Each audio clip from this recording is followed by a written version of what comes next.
주의 종이 사자와 곰도 쳤은즉 살아계시는 하나님의 군대를 모욕한 이 할례 받지 않는 블레셋 사람이리까. 그가 그 짐승의 하나와 같이 되리이다. 또 다윗이 이르되 여호와께서 나를 사자의 발톱과 곰의 발톱에서 건져내셨은즉 나를 이 블레셋 사람의 손에서도 건져내시리이다. 사울이 다윗에게 이르되 가라, 여호와께서 너와 함께 계시기를 원하노라. 아멘. 우리 앞뒤 좌우에 있는 분들과 인사하십시다. 하나님은 살아계십니다. 그리고 다시 한번요. 하나님은 전능하십니다. 마지막 한번, 진짜입니까? 하고 물어보세요. 뭐 말로 누가 못해요. 하나님 살아계십니다. 하나님 전능하십니다. 이미 짬밥이 있는데, 그렇잖아요.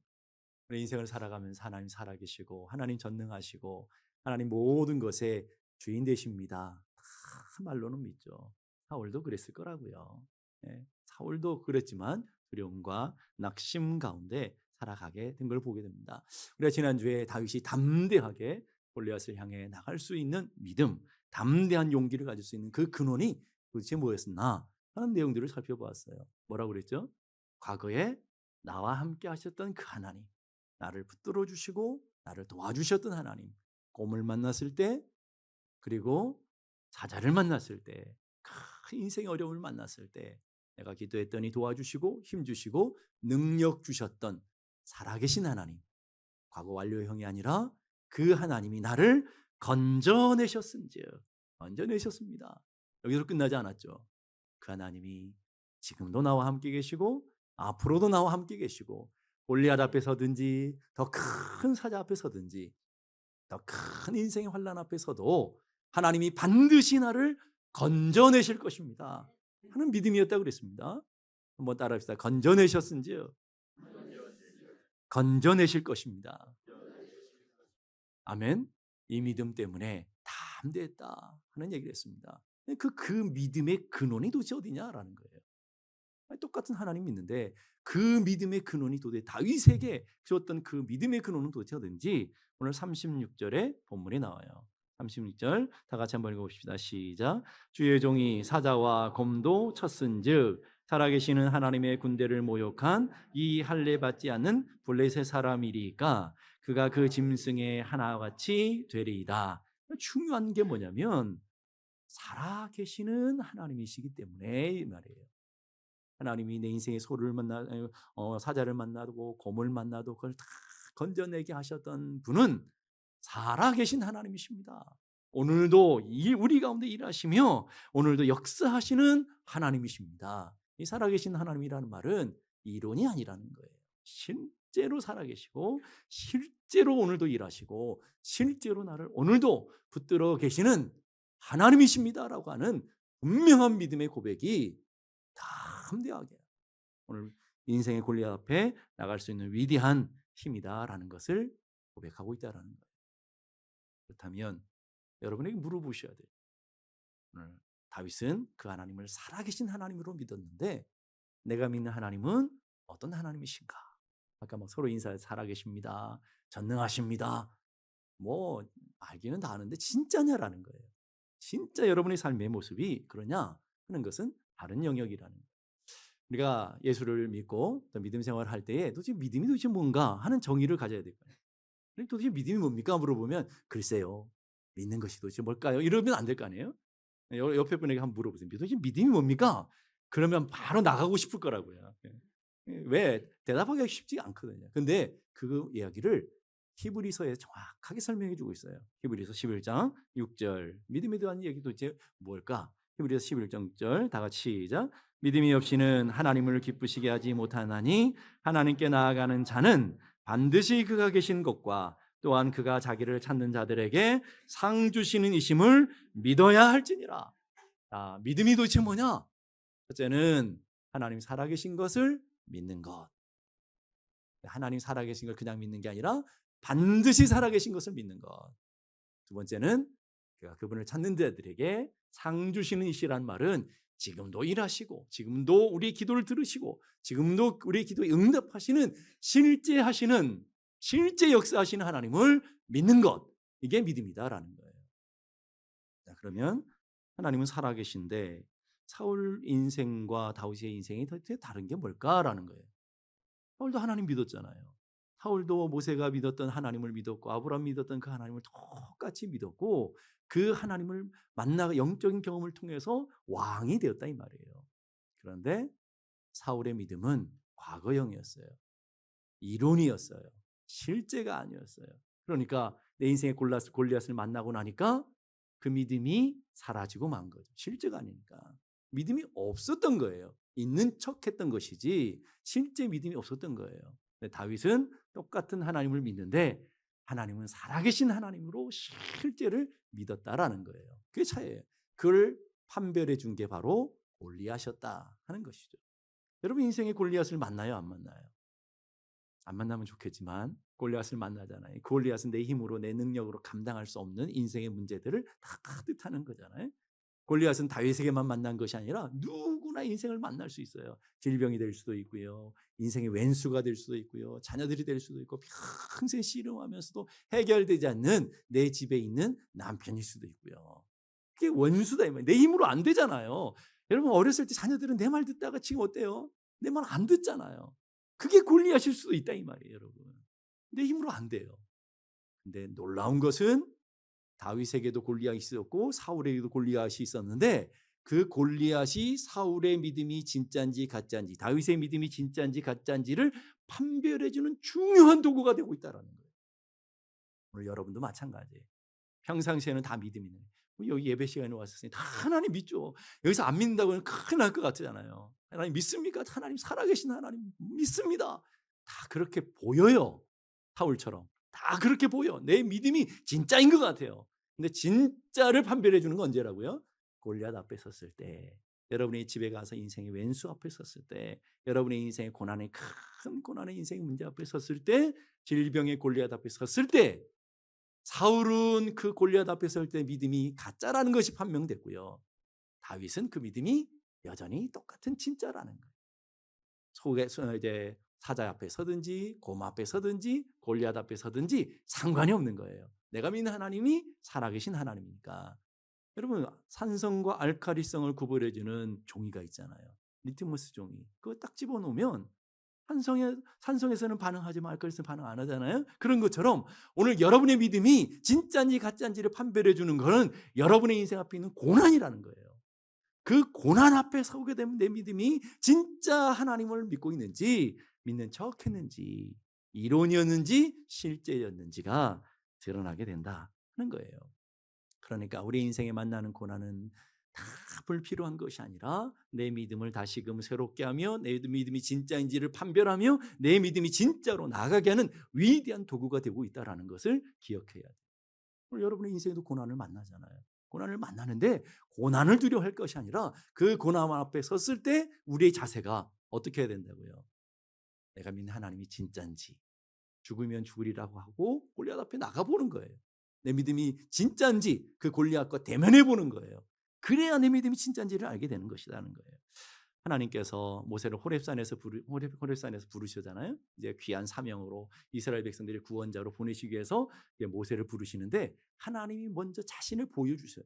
내가 누군지를 알려줄게. 네가 믿었고 네가 의지하는 하나님이 어떤 하나님인지 알려줄게. 하나님이 자기 계시라고 그래요. 하나님이 자기를 계시하시는데 첫째가 뭐였어요? 나는 스스로 있는 자다. I am who I am. 나는 나다 이 말이에요. 나는 나다. 이 말은 나는 스스로 존재하는 자다. 이 말은 뭐겠습니까? 나는 영원하신 하나님이다 라는 뜻이에요. 이걸 히브리 원문으로 정확하게 해석하면 이런 뜻을 갖고 있는 것이죠. 나는 어디든지 존재하고 언제라든 존재하고 어떤 형태로도 존재할 수 있는 그런 하나님이다. 영원하시며 살아계신 하나님이다 하는 얘기를 하고 있는 거예요. 하나님이 모세를 불러놓고 얘기하시는 게 난 살아있는 하나님. 과거에도 있었고 현재도 있었고 앞으로도 있을 거야. 나는 영원한 하나님이야. 그리고 두 번째로 하나님이 자신을 계시하시는데 나는 아브라함의 하나님이요 이삭의 하나님이요 야곱의 하나님이라고 얘기해요. 그것도 똑같은 말이에요. 아브라함이 있을 때 아브라함의 기도를 들으시고 응답하시고 아브라함의 삶의 자리 역사하셨던 하나님. 아브라함이 갔는데도 하나님은 계셔서 이삭과 함께 하시고 이삭이 갔는데도 하나님이 함께 하셔서 야곱과 함께 하시고 야곱 가운데 일하시고 응답하시고 놀랍게 함께 하시는 과거에도 현재도 지금도 계시는 영원하신 하나님, 살아계신 하나님이다라고 설명하고 있다는 거예요. 우리가 믿는 하나님이 그런 하나님이라는 거예요. 하나님은 과거에도 있었고 아브라함의 인생 가운데 역사하셨을 뿐만 아니라 다윗의 가운데 역사하셨을 뿐만 아니라 오늘 내 삶의 자리에 동일하게 역사하시고 일하시는 살아계신 하나님이라는 것을 믿을 수 있기를 간절히 바랍니다. 그러면서 하나님이 그 속에 하나님 보여주는 것은 나는 모든 것에 계시고 모든 것을 다스리는 살아계신 하나님일 뿐만 아니라 모든 것을 통치하는 통치자 되시는 왕 되신 하나님이다. 왕의 왕이 되는 하나님이다. 라고 하나님의 주권을 얘기하고 있는 거예요. 그럼 하나님의 주권을 다루는 우리 성경을 몇 가지를 찾아보십시다. 역대상 29장 11절 다 같이 한번 읽어봅시다. 시작. 여호와여 위대하심과 권능과 영광과 승리와 위엄이 다 주께 속하여 싸우니 천지에 있는 것이 다 주의 것이로소이다. 여호와여 주권도 주께 속하여 싸우니 주는 높으사 만물의 머리심이라. 12절 부와 귀가 주께로 말미암고 또 주는 만물의 주제가 되사 손에 권세와 능력이 있사오니 모든 사람을 크게 하심과 강하게 하심이 주의 손에 있나이다. 그래서 두 절을 읽었어요. 두 절에서 여러분이 딱 기억나는 게 뭐예요? 영광, 부, 귀, 존귀함 뭐 이런 것이 기억나실 수 있겠죠. 여기서 강조되는 건 뭐냐면 다 주의 손에 있나이다. 다 주님의 것이야 라는 얘기를 하는 거예요.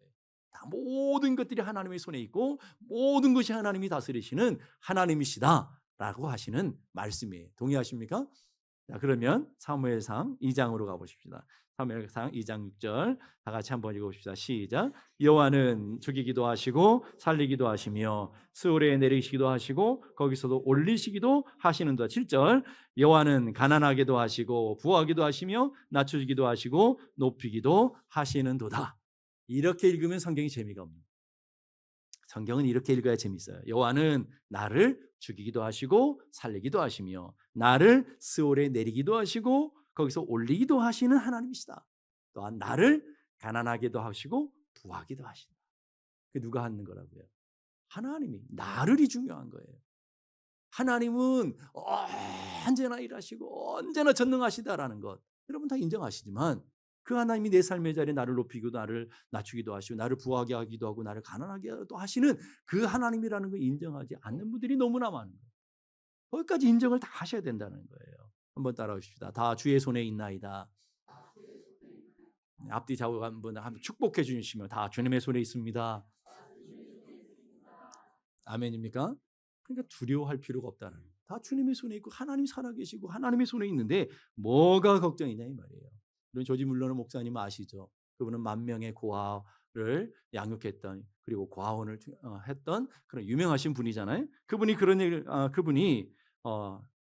그분의 원칙이 있어요. 10,000명의 고아들을 키우면서 갖고 있는 원칙은 사람에게 가서 호소하지 않는다.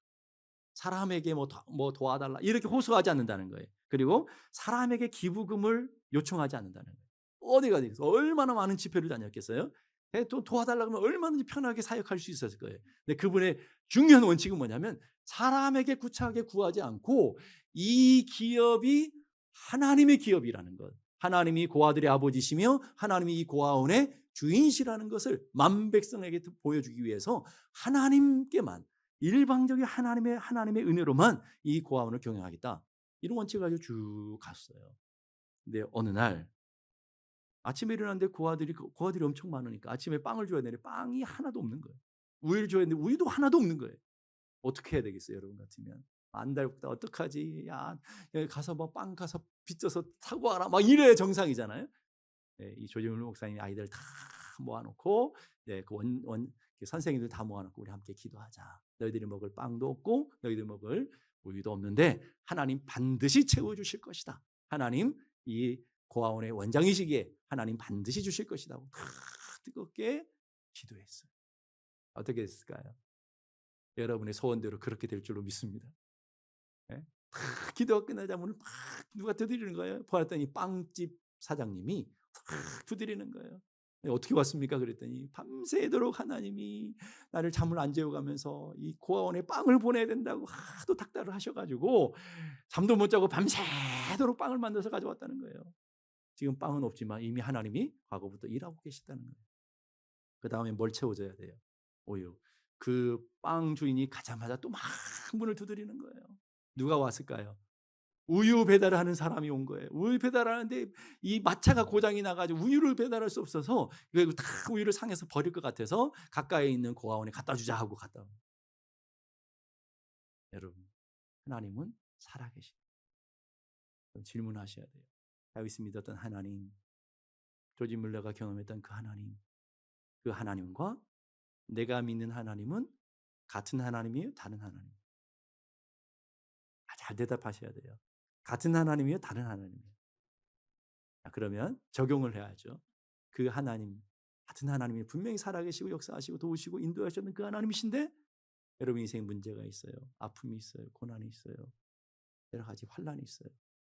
하나님은 그걸 보면서 그래 고소하다 그러실 하나님일 것 같아요? 아니면 우리 삶의 자리에 똑같이 일하시고 똑같이 역사하실 하나님 같아요? 알시긴 다 아시는구나. 그래서 왜 걱정하시는 거예요? 왜 두려워하시는 거예요? 하나님 똑같은 하나님이시라면서요. 똑같이 일하시고 똑같은 살아계신 하나님이신데 뭐가 걱정이냐 이 말이에요. 그 말은 뭔지 아십니까? 우리의 믿음은 이론이라는 거예요. 실제가 아닌 거예요. 내가 믿어지는 것처럼 보여지는 거예요. 고난 앞에 서니까 내 믿음이 없는 거야. 내 믿음이 가짜인 거야. 그거를 발견하고 믿음 가운데로 나아가야 되는 거예요. 두 번째, 하나님은 어떤 하나님이라고요? 상 주시는 하나님. 내 인생의 문제를 해결해 주시고 내 기도를 응답하시는 실제 하시는 하나님. 그 하나님을 이론으로 아는 것이 아니라 내가 직접 경험하고 직접 알아야 된다. 그걸 알았던 다윗은 이렇게 고백합니다. 시편 34편 8절 보니까 다 같이 한번 읽어볼까요? 시작. 너희는 여호와의 선하심을 맛보아 알지어다. 그에게 피하는 자는 복이 있도다. 우리가 딱 읽을 때는 이런 것만 다가와요. 그에게 피하는 자는 복이 있도다. 복 준다는 얘기만 들어오는데 그 앞에 굉장히 전제들이 중요한 거예요. 하나님의 선하심을 어떻게 하라고요? 알라가 아니라 맛보라. 이거는 다윗의 인생의 고백에서 나오는 거예요. 곰을 만났을 때, 사자를 만났을 때, 골리앗을 만났을 때, 그 의료도 수많은 고난이 있어요. 예수 믿는다고 믿음이 좋다고 고난이 없는 게 아니라 수많은 고난을 당해요. 사울로부터 쫓겨서 10여 년을 고생하며 광야의 인생을 병해 또 아둘람굴에 죽을 고비를 경험해요. 거기에다가 블레셋에 가서 미친 척까지 하며 자기의 살기 위해서 미친 척까지 해야 돼. 수많은 고난을 겪으면서 경험했던 게 있어요. 하나님은 그냥 놔두지 않더라. 하나님 반드시 살아계시고 내가 기도할 때마다 응답하시고 반드시 그 하나님은 선하심을 내가 맛봤다라는 거예요. 내가 경험했다라는 거예요. 그러게 내가 말할 수 있다라는 거예요. 하나님의 선하심은 오늘 우리 가운데 계속되어지는 것이고 그에게 피하는 자가 복을 받는 거야. 그에게 피해야 되는 거야. 그에게로 나아가야 되는 거야 라고 분명하게 얘기하고 있다라는 거예요. 여러분 어떠세요? 하나님은 살아계신 분 맞습니까? 하나님 살아계신 분이래. 오늘도 설교 가니까 목사님 살아계신 분이래. 이게 아니고 하나님 살아계신 분이 맞습니다라고 오늘 여기 예배가 똑같은 예배를 드리는 분들 중에서도 어떤 분은 진실이지만 어떤 사람은 그렇대라고 이론으로 하는 분들도 있다 이 말이에요. 기도는 응답되어져요. 세 분은 아멘 하신 분은 맞아. 하나님 기도하면 반드시 응답하셔. 맛본 사람은 고백할 수 있는 거예요. 그런데 될까? 기도해도 응답될까? 이러시는 분들은 아직도 하나님이 기도하시면 응답하신다는 게 믿어지지 않은 것이죠. 하나님은 죽은 자를 살리시고 능치 못하심이 없으신 하나님이신 걸 믿습니까? 에스겔을 보게 되면 죽은 자를 그냥 살리신 정도가 아니라 죽어서 이제 세월이 지나서 뼈들밖에 안 남았어요. 뼈들이 남아있는 골짜기에 하나님 말씀의 생기가 들어갔더니 그 뼈들이 살아서 뭐가 됐어요? 군대를 만드실 수 있는 하나님. 그게 하나님의 능력이시라는 거예요. 그런 하나님의 능력을 진짜 믿느냐라는 거예요, 여러분. 근데 딱 그런 얘기하면 우리의 이성이 막 발동되잖아요. 에이, 세상에 그런 일이 죽었다가 살아나는 것도 힘든데 뼈다귀가 날아서 군대가 돼. 우리의 이성과 우리의 논리, 우리의 지식, 우리의 경험이 막 발동돼요. 그래서요, 너무 똑똑해서 예수 못 믿는 거예요. 여러분의 지식, 여러분의 경험, 여러분이 갖고 있는 논리로 다 자르면 남을 하나님이 어디 있겠어요? 그런 얘기 하잖아요. 성경에 이 하나님의 기적과 하나님 우리 이성으로 다 되는 걸 다 잘라버리면 앞표지하고 뒷표지만 남는다잖아요. 이해가 안 돼요. 이해할 수 없어요. 그게 진짜 아닙니까? 하나님이 천지 만물을 창조하셨어요. 믿습니까? 우주의 크기가 얼마나 돼요? 몰라요, 지금. 수천 년 지나고 지금 과학과 수많은 이성을 가지고 연구했는데 하나님 만드신 세계를 가보라고 한 것도 아니야. 하나님 만드신 별 하나를 만들라는 것도 아니야. 하나님이 만드신 세계가 얼마나 큰지도 아직도 몰라요. 인간의 이성으로. 인간의 과학으로. 그러면서 무슨 하나님을 알겠다고. 여러분의 이성과 여러분의 논리로 이해되는 하나님은 무슨 하나님이에요? 이해 안 되니까 하나님이시지. 우리의 상식을 넘어서니까 하나님이시고 우리의 생각을 넘어서니까 하나님 아니십니까?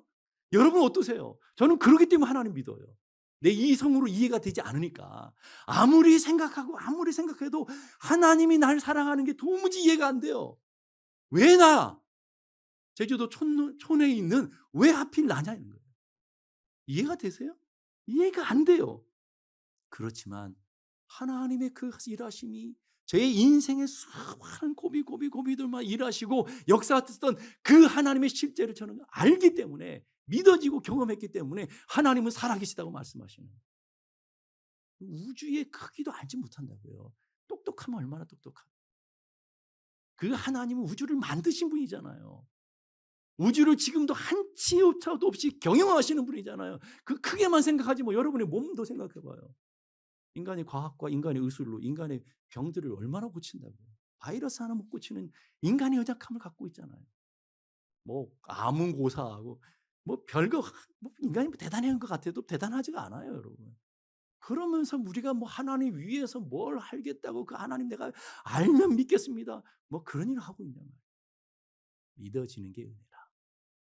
하나님의 크심을 여러분의 이성과 여러분의 논리와 여러분의 상식으로 제한하지 마시라는 거예요. 하나님은 살아계신 분이에요. 아멘입니까? 하나님 살아계신 분이라는 거예요. 그것이 믿어져야 돼요. 존 칼빈은 이렇게 말해요. 복음의 능력은 무한하다. 하나님은 무한하신 분이다. 그러나 그 능력의 효용은 그것을 믿는 자들에게만 주어진다. 하나님 지금도 살아계시고 하나님 오늘도 역사하시는데 여기도 보면 어떤 사람은 지난 주간도 하나님 살아계신 걸 맛보고 하나님 일하신 걸 맛보고 하나님 앞에 내 인생에 경험한 것들을 수많은 경험을 가지고 오신 분들이 있어요. 그런 분들에게는 하나님의 놀라운 역사가 일어나게 됩니다. 그런데요. 20년, 30년, 100년을 교회 다녀도요. 믿음이 없는 사람에게는 컸던 것도 맛보죠. 하나님의 그 광대한 우주 정도가 아니라 그 우주의 몇만 배가 더 큰 하나님의 영적인 세계, 큰 하나님의 세계, 보이는 세계가 다 아니잖아요. 그 하나님의 어마어마한 세계를 하나님이 창조하시고 지금도 운행하고 계시다고요. 그 큰 세계로 들어가는 통로는 딱 하나예요. 조그만 여러분의 믿음. 믿음 있는 사람 그 믿음의 통로를 통해 하나님의 세계를 살아가고 하나님의 세계를 경험하며 야 진짜 하나님 살아계신 분 맞네. 하나님 오늘도 우리 가운데 일하시는 분이 진짜네. 이게 이론이 아니고 성경이 이론이 아니라 실제네 라는 것을 경험하는 사람들은 믿음의 통로를 통해 들어가는 사람들이고 그렇지 않은 사람은 아직도 이론이고 아직도 하나님 살아계신 걸 경험하지 못하니까 뭐 그저 그런 인생을 살아가는 것이죠. 하나님은 실제 하시는 분이라는 유명한 정치가의 과학자인 벤자민 프랭클이라는 분이 자신의 인생의 노년에 이렇게 고백해요. 인생을 살아보니까 세 가지가 있더라. 첫째는 나의 삶이라고 해서 내 마음 먹은 대로 되지 않더라. 여러분 자식은 내 마음대로 됩니까? 자식은 고사하고요. 나도 내 마음대로 안 돼요. 아니 내가 내 마음대로 됩니까?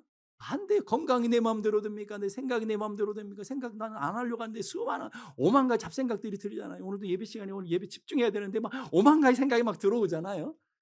내 마음대로 되는 게 하나도 없더라 하는 거예요. 그래서 여러분 인생 여러분 마음대로 돼요? 여러분 원하는 사람하고 결혼했습니까? 원하는 사업대로 원하는 뜻대로 다 돈을 여러분 같으면 막 돈벼락 맞고 별일이 다 일어나야 되잖아요. 안 되잖아요, 여러분. 내 생각대로 안 돼요. 우리 애가 그러더라고요. 둘째가 인생 별로 안 살아봤지만 인생 살아보니까 내 뜻대로 된 게 하나도 없더라. 아니 24살짜리가 고백이라고요, 여러분. 여러분 인생 살아보니까 이제 내 뜻대로 안 되는 할 수 있는 게 훨씬 없다는 거 아시잖아요. 두 번째로 벤자민 프랭클은 이렇게 말해요. 모든 삶은 온전히 하나님이 주관하시고 하나님이 전능하신 하나님이시더라. 모든 것의 주인은 하나님이시고 하나님이 주관하시더라. 세 번째, 그러게 지금까지 내가 살아오면서 하나님의 뜻에 순종한 만큼 내가 행복했고 하나님의 순종한 만큼 성공이 주어지더라. 하나님은 살아계시고 하나님은 역사하시는데 내가 어떻게 반응할 때요? 그냥 있는 게 아니라 그 하나님 앞에 내 인생 맡기고 그 하나님 앞에 순종할 때 가능하더라는 거예요. 자, 우리 진리에는 객관적인 진리가 있어요. 하나님 살아계시고 하나님 전능하시고 하나님 온 땅에 창조주시고 모든 것을 다스리시는 하나님이십니다. 여러분이 믿든지 안 믿든지 그건 진리예요. 진짜는 그건 객관적인 진리라고 하는 거잖아요. 객관적인 거예요. 변할 수 없는 거예요. 세상이 다 뒤집어도 변할 수 없는 객관적인 진리라고요. 여러분이 믿든지 안 믿든지 전혀 상관없습니다. 예수님이 하나님의 아들이시고요. 그분이 우리의 구원자신 건 변함이 없는 객관적인 진리라고요. 객관적인 진리는 바뀌지가 않아요. 주관적인 믿음은 다 바뀌어요. 어떤 사람 믿는 사람은 있고 어떤 사람 안 믿는 사람이 있고 믿는 사람이 있든 안 믿는 사람 그건 주관적인 거예요. 그걸 다 탓할 수는 없어요. 그러나 객관적인 진리는 바뀌어지지가 않는 거예요. 그 객관적인 진리를 내가 알고 내가 사랑하고 내가 순종하게 되는 것, 이걸 믿음이라고 하는 거예요. 그 하나님을 내가 알게 돼요. 그 하나님을 아는 것으로 끝나지 않고 내가 그분을 사랑하게 돼요. 그분을 사랑한 것으로 끝나지 않고 그분에게 내 인생을 맡기며 그분에 순종하는 삶을 살아가는 게 믿음이라 이 말이에요. 그게 우리가 아는 것, 지식적인 영역, 사랑하게 되는 것, 감정적인 영역, 그리고 순종하는 것, 의지적인 영역, 지정의, 인간이 통합적인 거잖아요. 하나님을 알고 하나님 앞에서 사랑하며 순종하며 살아가는 것, 그게 하나님이시다라는 거예요. 그게 믿음인 거예요.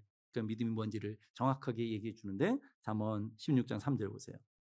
잠언 16장 3절 다 같이 읽겠습니다. 시작. 너의 행사를 여호와께 맡기라. 그리하면 내가 경영하는 것이 이루리라. 자, 너의 행사를 여호와께 누가 맡겨요? 누가요? 여러분이. 기도는 누가 해야 돼요? 알기는 잘 안 되니까요. 기도는 누가 해야 된다고요? 여러분이. 자, 맡기는 건 여러분이 해야 되고 기도도 여러분이 해야 되고 하나님을 찾는 것도 여러분이에요. 여러분의 영역이에요. 그리하면 내가 경영하는 것을 이루어 주리라, 문제를 해결해 주리라, 복을 주리라. 이건 누구예요? 하나님이. 근데 놀라운 것은요, 하나님이 하라고 하는 건 안 해. 하나님이 해야 될 것에 내가 자꾸 찝쩍거려. 내가 문제를 해결하려고 하고 내가 뭔가 하려고 막 발버둥치는데 내가 해야 될 거 안 하는. 한번 따라해보세요. 하나님이 할 일은 하나님이, 내가 할 일은 내가. 여러분이 할 일이 뭐라고요? 기도하고 하나님 신뢰하고 하나님 맡기고 하나님 의지하는 건 여러분이 해야 돼요. 그래야 하나님이 이루시는 걸 경험하는 거예요. 왜 하나님이 이루어주지 않습니까? 왜 내 인생의 문제를 해결해 주지 않습니까? 왜 우리 가정이 이렇게 어렵습니까? 단식할 게 아니고 여러분이 할 일을 여러분이 하시라는 거예요. 그건 하나님의 영역이에요. 하나님은 하나님이 하시겠다라는 거예요. 바빠서 기도 못해요. 힘들어서 못해요. 한번 솔직하게 생각해 보십시다. 여러분 바쁘면 직장 가요 안 가요? 힘들면 가요 안 가요? 아프면 가요 안 가요? 근데 왜 기도만 아파서도 안 되고 교회는 바빠서 기도 못하고 바빠서 예배 못 드리고 왜 그러냐 이 말이에요. 그러면서 하나님 나 모르겠대. 하나님 안 믿어진대. 하나님이 왜 나의 삶의 자리 역사하지 않니? 내가 할 일을 안 하니까 하나님의 역사할 자리를 하나님의 역사하는 것들을 경험하지 못하는 것뿐이죠. 하나님은 여전히 지금도 일하셔요. 지난 한 주 동안도 여러분이 하나님이 이루신 걸 경험하신 분들일 거예요. 기도한 거 응답 받으신 분들도 있을 거예요. 문제가 해결되신 분이 있을 거예요. 하나님 지금도 일하신다고요. 역사하신다고요. 내가 경험하지 못했다고 내가 맛보지 못했다고 하나님 안 하시는 게 아니라 이 말이에요. 문제는 뭐냐? 하나님의 문제가 아니라 나의 문제라는 거예요. 우리는 자꾸 하나님 탓하는데 하나님의 문제가 아니라 내 문제라는 거예요. 내가 기도하지 않잖아요. 내가 열망하지 않잖아요. 내가 사모하지 않잖아요. 여러분 돈을 위해서는 그렇게 열망하면서 돈 하나 얻기만 위해서도 얼마나 간절합니까? 여러분이 그 간절한 만큼 예수 믿으면 여러분의 삶이 다 뒤집어질 거예요. 약속합니다. 그만큼 간절하면. 안 그러시잖아요. 영적인 일에, 하나님 믿는 일에는 아주 여러분의 막 인심을 써가지고 내가 시간을 쪼개줘가 이거는 가서 교회에 예배 드려준다 그러고 시간 내가지고 내가 이 시간 가서 기도해 준다고 그러고 그런데 무슨 일이 일어나냐면 성경 공부할 때 성경 공부해야 돼. 예배 드릴 때 예배 드려야 되고, 기도할 때 기도해야 되고, 그래야 하나님께서 여러분의 삶에 펼쳐놓은 장에 하나님의 일하심의 놀라운 역사들을 경험하고 하나님의 능력을 맛보며 하나님의 선하심을 경험하며 살 거 아닙니까, 여러분? 잠언 3장 5절 보세요. 너는 마음을 다하여 여호와를 신뢰하고 내 명철을 의지하지 말라. 자, 신뢰하고 하라는 거예요. 그다음에 명철을 의지하지 말라, 염려하지 말라, 두려워하지 말라. 그건 말라예요. 근데 참 예수 믿는 사람들이 청개구리가 많아. 교회 안에 청개구리 제일 많아요. 여러분의 자녀들이 여러분 말 안 듣는다고 할 게 아니라 여러분은 그런 자격이 없어요. 왜? 우리가 제일 말 안 듣잖아요. 하나님의 말씀. 하라는 거는 골라서 안 해. 기도해라, 사랑해라, 용서해라, 용납해라, 이해해라. 안 하잖아요. 죽어라 안 하시잖아요. 하지 말라는 거 하지 말아요. 하지 말라는 것만 골라서. 골라서 이제 염려하지 말라, 두려워하지 말라, 낙심하지 말라, 근심하지 말라. 우리는 골라서 사명감을 갖고 하시잖아요. 이게 오늘 우리들의 모습이다. 지금도 하나님 살아계십니다. 지금도 하나님 전능하십니다. 지금도 오늘 삶에 일하십니다. 누구에게 맡기고 의지하고 신뢰하며 주님 없이는 살아갈 수 없습니다 고백하는 사람들의 삶의 자리에 지금도 여전히 살아계시고 지금도 여전히 일하셔요. 지금도 일하시는 거예요, 여러분. 내가 경험하지 못했다고 하나님 일하시지 않는 게 아니라 이 말이에요. 그래서 제가 여러분에게 가끔씩 말씀드리는 명언 있잖아요. 명언. 제가 성경에 딱 적어놓으시면 좋겠다는 명언. 목욕탕 명언이라고 해요. 맡기지 않으면 책임지지 않습니다. 딱 성경에다 적어놓고 싶어요. 네? 목욕탕을 좀 자주 가봤어야 하는데 네? 맡기지 않으면 책임지지 않습니다. 여러분의 인생도 그렇습니다. 여러분의 자녀들도 그렇습니다. 여러분의 건강도 그렇습니다. 여러분의 사업체도 그렇습니다. 하나님 앞에 온전히 맡겨야 하나님이 책임지지. 기도가 뭡니까, 여러분? 기도가 뭐예요? 이거 해주세요, 저거 해주세요가 아니에요, 여러분. 기도는 뭐냐? 하나님을 인정하는 거예요. 하나님 살아계심을 믿습니다. 나는 연약합니다, 부족합니다. 하나님 도와주셔야 됩니다. 하나님 붙들어 주셔야 됩니다. 하나님 내 자녀 지켜주셔야 됩니다. 하나님 우리 가정 붙들어 주셔야 됩니다. 우리 기업 하나님 복 주셔야 됩니다. 나는 안 됩니다. 하나님 앞에 믿음으로 나아가는, 하나님께 맡기는 행위예요. 내가 내 자녀를 붙들고 내가 내 가정을 붙들고 내가 내 기업 붙들면서 안달부달하면서 이거 어떻게 하나 저렇게, 이건 믿음이 아니라 이 말이에요. 하나님 앞에 좀 맡기세요. 여호와께 맡기라. 그리하면 내가 책임져 줄게. 너희 모든 염려를 주께 맡겨버려. 내가 너희를 권고함이라. 주님께 수많이 얘기하잖아요. 하나님을 사랑하는 자들이 하나님의 사랑을 덧입을 것이다. 하나님을 간절히 찾는 자가 하나님을 만날 것이다. 구하라, 찾으라, 두드리라. 그럼 내가 너에게 열려줄 것이고 너희 삶에 풍성한 거로 채워주실 것이다. 하나님이 하시는 약속이잖아요. 약속은 언제나 전제된 게 명령이 앞에 있어요. 구하라, 찾으라, 두드리라. 때를 얻든지 못 얻든지 깨어 기도해라. 그래야 하나님의 역사를 맛보게 되어지는 거예요. 한번 따라합시다. 하나님 살아계십니다. 그 하나님 오늘도 우리를 사랑하십니다. 아멘입니까? 그 믿음으로 우리 다 같이 일어나셔서 우리 한번 찬양하십시다.